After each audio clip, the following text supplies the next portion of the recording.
Semantics is the study of the meaning of language and words, and I never really took this topic into much consideration until I took this class, and I find it very interesting that you can have so many different meanings for just a simple word depending on geographical locations or cultural aspects, stuff like that. So I'm gonna go through a few examples I see in my everyday life of semantic issues. So the first is a sports example, since I've played 3 sports throughout my life, so I have seen a little bit of discrepancies here and there. So with soccer and basketball, you dribble in both of the sports. You do dribble, and so in soccer you can only dribble with your feet, versus in basketball you can only dribble with your hands. So if someone hasn't played both sports before, or maybe only played one, they might be a little confused when it comes to that aspect because they've only known one thing or the other, So that is definitely an example of an issue with semantics in the sports world.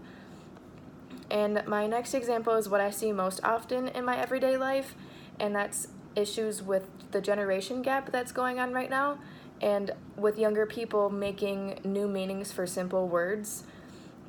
You could call them slang words if you want.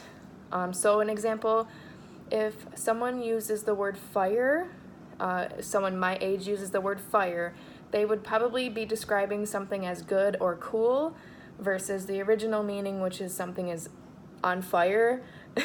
So if someone said this food is really fire, they're really saying that the food is really good.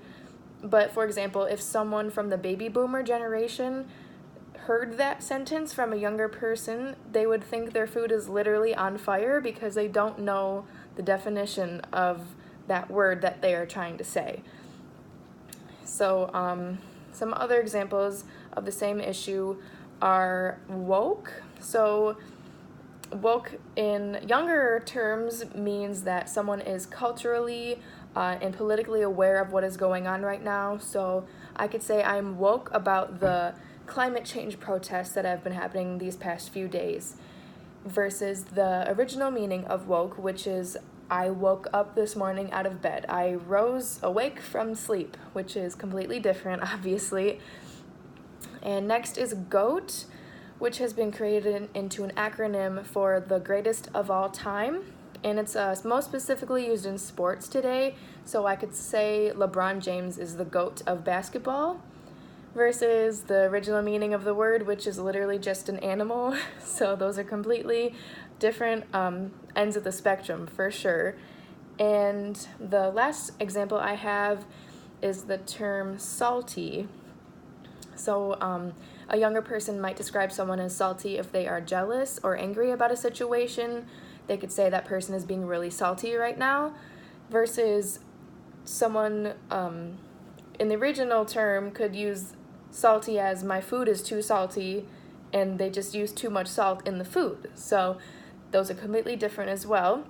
And from my everyday life, that's where I see the most discrepancies, because if I'm like joking around talking with my dad and I use one of those words, he'll have no idea what I'm talking about, and it's just very confusing for the generation gaps to understand what the younger people are talking about. And yeah, so those are a few examples from my everyday life, and yeah.